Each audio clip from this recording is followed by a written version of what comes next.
Aisyah, mahasiswa Teknik Informatika Fakultas Ilmu Komputer Universitas Brawijaya. Pada video kali ini, saya akan menjelaskan beberapa metode yang dapat digunakan pada pendekatan UX atau User Experience atau sering disebut UX Approach. Kali ini saya akan menjelaskan dua metode. Yang pertama adalah metode Double Diamond. Metode Double Diamond merupakan metode yang digunakan untuk memahami user dan masalahnya, serta kita dapat mengeksplor ide-ide kreatif dan inovatif untuk menyelesaikan masalah dari user tersebut. Pada metode Double Diamond ini, terdapat 4 tahap yang dapat kita lewati. Yang pertama, tahap Discover. Pada tahap ini, kita mengidentifikasi problem dari user, dan kita harus mempertimbangkan segala sesuatu tentang user tanpa dibatasi oleh apapun. Pada tahap ini, kita dapat lakukan dengan berdiskusi dengan user dan mendengarkan segala sesuatu tentang user tersebut.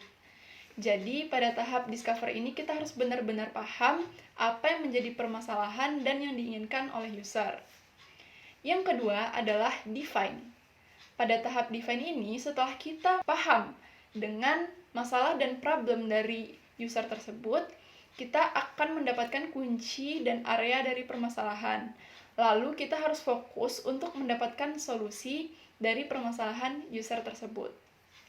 Yang ketiga, ada tahap develop. Pada tahap ini, kita sudah melewati setengah dari Double Diamond.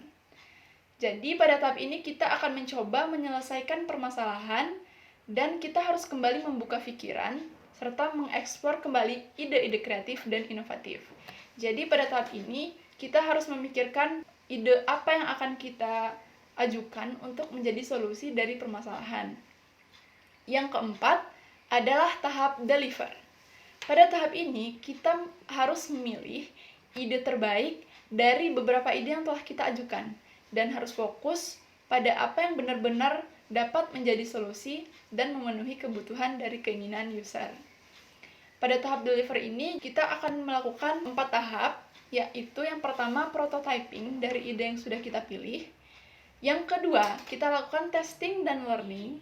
Yang ketiga, kita melakukan iteration, kita melakukan iterasi pada tahap-tahap selanjutnya.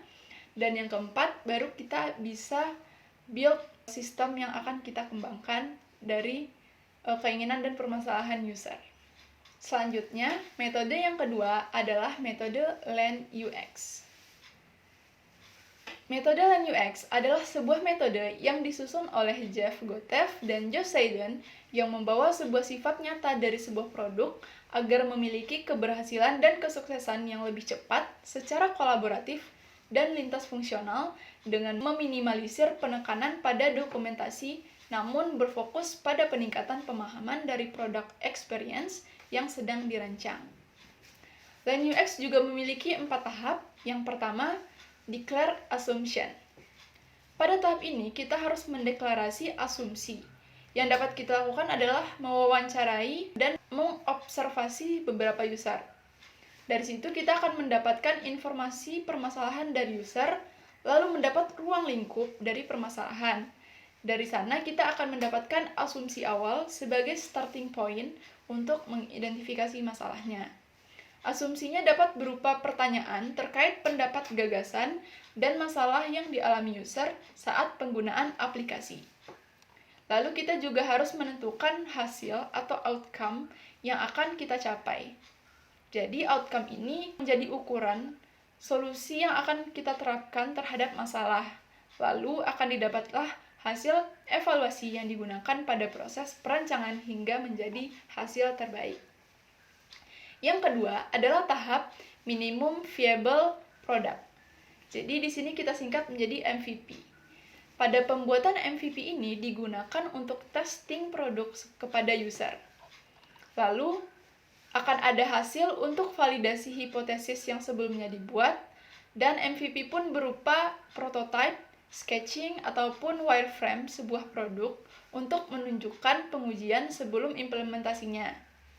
Di antaranya MVP yang efektif adalah pembuatan prototyping suatu experience dari sebuah produk ataupun simulasi untuk penggunaan produk tersebut oleh user.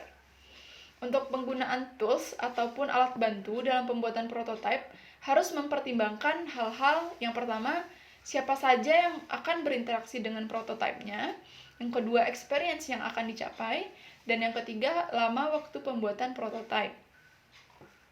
Untuk teknik prototypingnya sendiri yang dapat digunakan antara lain yang pertama low fidelity prototype atau paper prototype. Yang kedua ada wireframing menggunakan tools seperti Adobe Illustrator, CorelDRAW, dan yang lainnya. Dan yang ketiga ada teknik interactive prototype. Ini menggunakan tools seperti Adobe Experience Design dan InVision. Selanjutnya tahap ketiga yaitu run and experiment.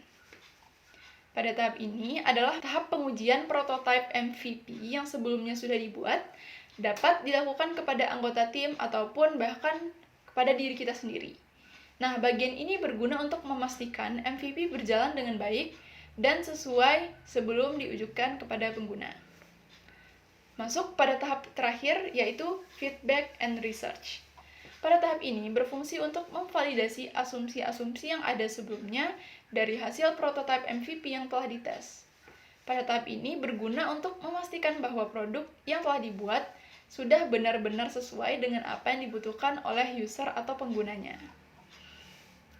Untuk metode riset yang dapat digunakan pada tahap ini, yang pertama ada usability test, yaitu dengan mengajak pengguna atau user untuk menggunakan produk yang nantinya akan didapatkan rekomendasi yang diberikan oleh user dan akan berguna untuk pengembangan dan perubahan produk nantinya.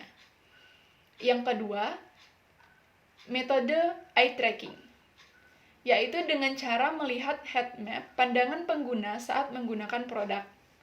Yang ketiga, ada metode dengan heuristic analysis, yaitu mengambil pendapat para ahli di bidang usability test untuk menilai sebuah produk. Yang keempat, ada alpha beta testing, yaitu kita membandingkan jenis prototipe alpha dan beta untuk menguji user experience-nya. Dan yang terakhir, dengan metode analisis deskriptif yang berfungsi untuk mendeskripsikan data terkait hasil jawaban responden terhadap kuesioner yang dibuat. Analisis deskriptif ini bermanfaat untuk mengetahui pengalaman atau experience terhadap seberapa besar persentase kepuasan pengguna dan kemudahan pengguna saat menggunakan produk. Siklus pada Land UX ini akan terus berulang hingga saling setuju dan kesepakatan untuk mendapatkan model yang terbaik sesuai dengan kebutuhan pengguna. Inilah yang membedakan antara Land UX dengan traditional UX, di mana pada traditional UX kita membutuhkan detail requirement.